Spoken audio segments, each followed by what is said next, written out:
Welcome to this online interview by Project Cargo Weekly. Our special guest of honor today is Asian Tiger Shipping in Dubai, United Arab Emirates, and represented by Mr. Srinivas, the CEO, and Mr. Deepesh Rajan, the Deputy General Manager Logistics. First of all, Mr. Srinivas, welcome to you. Thank you very much, Bo, and greetings to you and to all of the viewers of all the members of Project Cargo Logistics. Thank you very much. Very kind of you. And Mr. Deepesh, also welcome to you. Thank you so much, Bo. Thank you so much for this opportunity. Well, it's good to have you both here. And now that the degrees here in Sweden are turning close to zero, I would rather have the interview with you face to face in Dubai. But hopefully we can do that soon. Yeah, absolutely. Right. So as the weather is fantastic. Sorry, yeah. Go ahead. Here the weather is fantastic. You're truly missing something. Yes, I know. And my wife also says I should buy more gold whenever I visit there. So, but we better take that another time. Yeah. As customary with my interviews, I always let my interviewees give a little bit of a background as to how they actually got into shipping in the first place. So I would like to start with you, Mr. Srinivas, as you are the CEO. How did you get into shipping in the first place, and why are you in Dubai? By accident, shipping by accident. And I must be kicking myself every day why I got into it, particularly during the downtime. But this was about 25 years back. My first job was in OOCL, which was a premium carrier from India into US. From a main line, I went into consolidations, and until 1997, I was based in India, working between a line, a freight forwarder, groupage consolidation operator, and a line back, MISC, before I started my stint in UAE. And since 1997, I have been in UAE. Again, my career has been spanning with liner companies as well as supply chain companies. I was for about 10 years involved in military logistics, doing the logistics and supply chain activity into Afghanistan, Iraq, into various UN missions in Africa and in the world over. So my career covers mainline, NVOCC, group agent consolidation, bulk chemical logistics, military logistics, project logistics, and now the circle has gone round. I'm now with ATS looking after all this, driving the business forward for Asian Tiger Shipping in this region. Okay, very impressive career, I must say. Thank you very much for this details. And Deepesh, how about you? How come you are not a journalist or a lawyer? How did you get into shipping? Like Mr. Srinivas said, I think most of us have, come into the field of shipping and logistics by accident or, to get a job. So similarly, my parents were here in Dubai. They were here my father was here for 36 years. And like any parent, they wanted me to come to Dubai and start my career with, the employment. So I joined a company in Abu Dhabi and started off with the packing and removals, basically with the local movements for the embassies, as well as the international relocations of personal effects. So within the same organization, I then moved into a separate division handling the general freight forwarding. And with the freight forwarding, we also did a little bit of vessel agency, and then which we later on developed. And that is where, everything changed. The fun started, the entry into the new world of logistics and project cargo, the heavy lifts, that was the most amazing part of my time during my previous tenure. And then, since that was kind of a job which was having a lot of fun, not monotonous, each day there is a new challenge, each project is a different way to handle, we moved on to head the project cargo and the vessel agents. And now with Asian Tiger Shipping for the past 2.5 years, we've been actually playing on the strength that what we have learned in the past few years and developed the project cargo and the vessel agency side of it here in Dubai, as well as with our branch office in Abu Dhabi. Okay. Well, now it's very interesting also to hear your background leading into this business in shipping. And I do agree with you. We all three here share some background in logistics. And why do we love it? Because every day is different and it's never boring. I think that's the key. Leading up to now, you mentioned ATS. What is the main, let's say, a job of Asian Tiger Shipping? What would you say is your main focus? Since, of course, logistics and shipping is a wide field, but where are your strengths? Okay, just to give a quick brief about Asian Tiger Shipping. Asian Tiger Shipping was, started with two enterprising gentlemen who are our directors right now. And we were predominantly doing an NBOCC business where we own our own boxes. We are an asset-owned company. And we also moved into agency business, wherein we represent a few tank operators. And then we are also the agents of Bahri, which was previously called as National Shipping Company of Saudi Arabia. And then we represent few other tramp vessel operators who nominate us on the vessel agency, both for the bulk cargo as well as for the break bulk cargo. Now, on the project side, our key strength is the flexibility and giving a turnkey solutions to our customers, where we can optimize the overall cost as well as provide them with new ideas and solutions. Because every time you do the same kind of thing, there is always a new thing that you can do, which can optimize the vessel turnaround.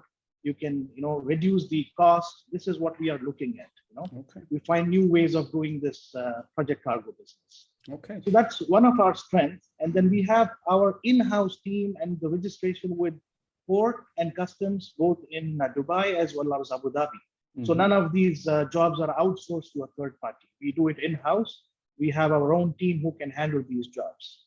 Okay, that's very interesting. Now you mentioned Bahri, which of course, as you correctly say, used to be NSCSA in the past. Does it mean that you are the agent of Bahri? That if anyone wants to ship cargo on the Bahri Ro-Ro service, then you are the one to go to for the Middle East, right? Yes, we have been appointed as the commercial agents for Bahri. So anything related to the sales, marketing, and booking, anybody can contact us here at the UAE and route their inquiries, even for the shipment which is coming to Jebel Ali or Abu Dhabi, or which is an export out of Jebel Ali or Abu Dhabi. Okay. So we can always assist on the Bahri rates and booking as well as space. Okay, that's interesting. And also, I believe Bahri has from time to time a service that also calls Indian ports, isn't it? Yes, Bahri calls Mumbai as well as Ennore in Chennai. Okay. So that's the two port of calls in India. And recently, Bahri has also started service to the Far East, covering Shanghai, Taipei, and SPCT port in Vietnam. Okay. And is that using their own tonnage, or is it in some kind of space agreement with somebody else? Well, the Far East call is right now for one of the projects which Bahri has been awarded. Okay. And it's been going on for a couple of months right now. But with the ongoing calls, we have also seen there are a lot of other cargo that is being generated. So I'm sure that to answer Bahri, your question, Bo, it is their own tonnage. Bahri has 8 sister ships, and all these sister ships are used in these trade lanes to service their customers, contractual and spot business. Yeah. Okay. Yeah, that's interesting because certainly Bahri, I mean, if you represent Bahri, then certainly you have quite a high, let's say, visibility in the market, because everybody knows it's a very strong carrier. And that also leads me further. I mean, although you represent Bahri, that means you are open to represent other ship owners in case some ship owners may need help in the Middle East. You can also service them, right? Actually, just to rephrase what Deepesh mentioned earlier, within the Asian Tiger Shipping, we developed various verticals. Okay. We started off with the vertical of NBOCC or the box operations, and we expanded towards, the agency representation in the bulk liquid logistics. So we covered that market segment. We then went to developing the feeder market by representing a feeder operator as their agent here in UAE and regionally as a regional agent.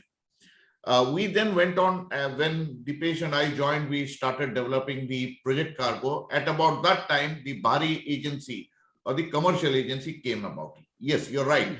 So we have a whole gamut of common customers also. Yeah. That gives us a lot of visibility and a lot of opportunities to be a single point of contact. So like Deepesh said, we are now positioned ourselves as an integrated service operator. Right. So for each principal, we have a manager who looks after that. For example, Bahri is headed out by Deepesh. Yes, we are open to other agencies, but those agencies will be having their own managers and a sort of an exclusivity. Yeah. So yes, we are open to that.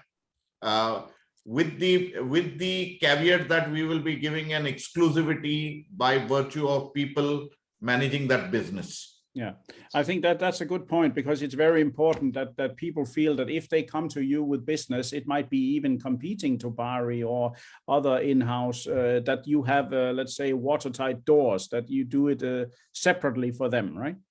Absolutely. That is one of the key aspect that we are looking, and we believe in. That's one of the value systems, that there is the integrity and the confidentiality of the information is maintained, even though it is one umbrella organization that is managing multiple segments of the business. You'll be very surprised to know that we represent an ISO tank container operator by name Nippon Concept, and we also represent bulk haul. Okay. Yes, understand. We have maintained the secrecy and the data integrity even in every speed of business that we are in. We don't share information of the customers with only the relevant principle of the relevant market share, area. Yeah. Even with the customers, we deal with customers who have similar kind of cargo, who have similar buyers, maybe across the globe. But, it's all based on trust that, we handle both their shipments on a single vessel. So, it's all about trust that we have built in the market over the years. Okay, but that's good to hear, because I mean, if some freight forwarder come to you with a project, and of course the freight forwarder nowadays, we see some ship owners already having their own forwarding departments, and thus trying to backstab the ones who give them cargo. But a freight forwarder can be sure when he comes to Asian Tiger Shipping that you will handle it completely neutral and take care of it, right? Absolutely. Okay, but that's this is what we both believe, and as well as an organization, we believe in integrity, honesty, and transparency. Because these days, especially when you work with a partner, I know that with a network of partner, and we all being in the shipping, we are bringing everyone close to each other. But then, it all depends on trust when you don't see each other, on a daily basis. With the technology, we have an access to, meet online with Zoom or Teams, but then it all depends on trust. So we make sure that we have that trust with all our partners and principals, as well as our customers.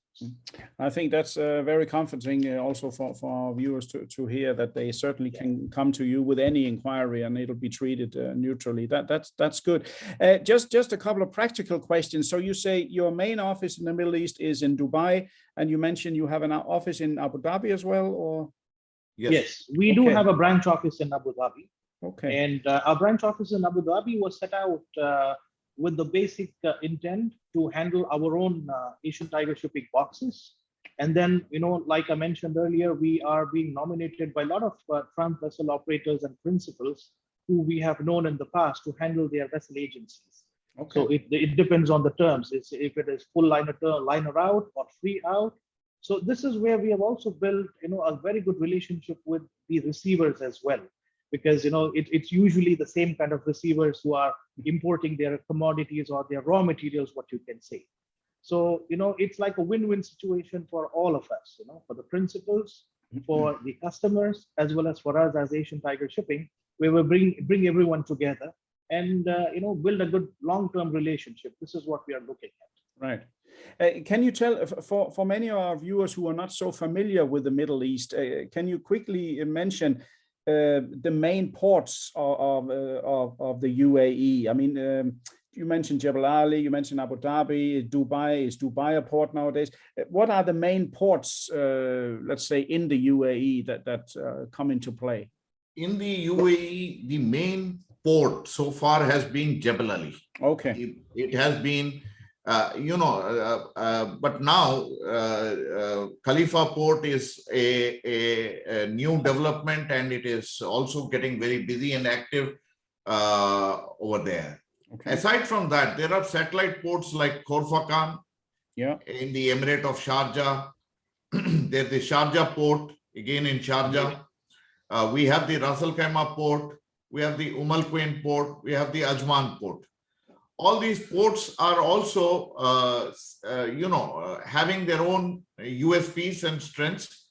But so far, for all practical purposes, the Jebel Ali port, as well as the Abu Dhabi port, along with Khalifa port, are the key ports for commercial container traffic. And for break bulk, it is all the ports are open, and all depends on the where the cargo is and the nature of the cargo. For example, Sharjah Hamriya has a lot of oil field equipment cargo or liquid cargo because of the terminals that are there in Sharjah Hamriya. Ras Al Khaimah similarly has a lot of break bulk and other cargos. Okay. So overall, this region is now developing into a very large shipping and trans-shipping hub in terms of both Jebel Ali and Khalifa Port. Okay. And I would like to add one thing regarding the ports. Yeah. In Abu Dhabi, you also have 3 different ports. When you say Abu Dhabi port, one is the Khalifa port, which is the new port. And then you have the Zayed port, which was the old port, which is inside the city. And you have the Mustafa port. And then you have the Ruwais port, which is called as the oil field port, where most of the oil field vessels and ships coming over there. Now with Mustafa port, yes, there are vessels calling there.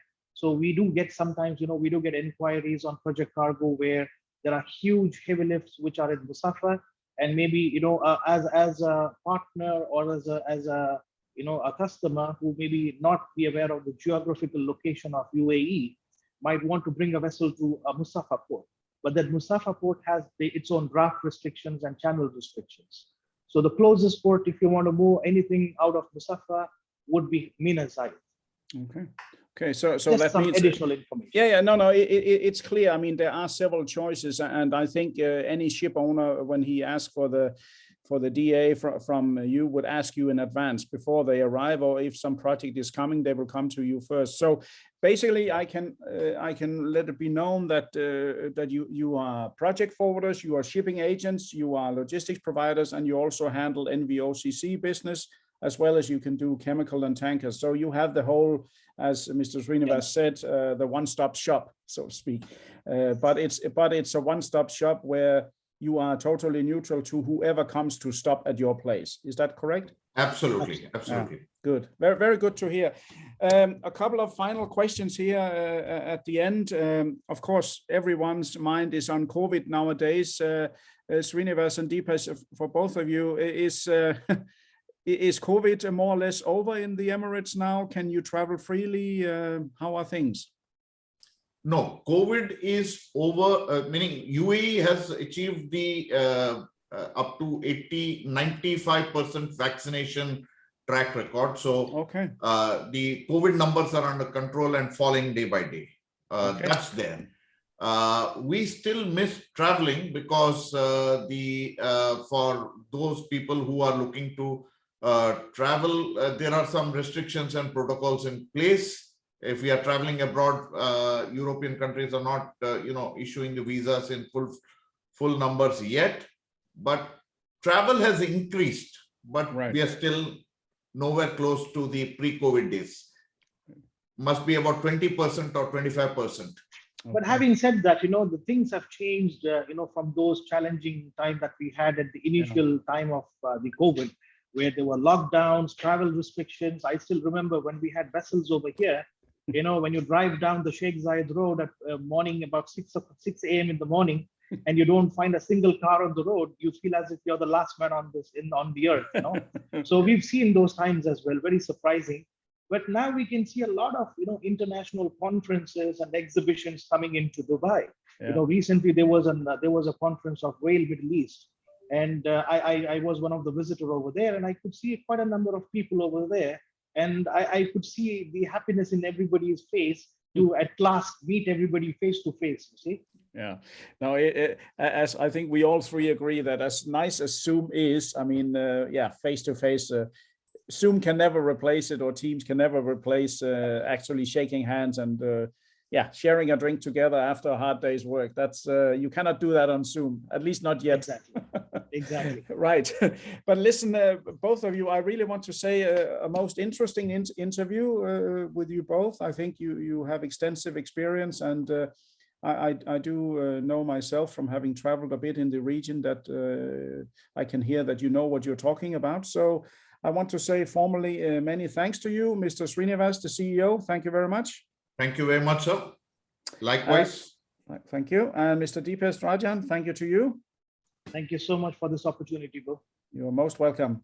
So to all our viewers, listeners, readers from around the world, this was yet another great, in my own opinion, of course, and hopefully yours as well, interview with by Project Cargo Weekly. And our special guest of honor today has been Asian Tiger Shipping in Dubai, United Arab Emirates, where we had the honor of speaking to Mr. Srinivas, the CEO, and Mr. Deepesh Rajan, the Deputy General Manager for Logistics, sitting in the nice place of Dubai, where the weather and the sun, I should say, almost always shines. So stay tuned for more interviews in the near future. Thank you.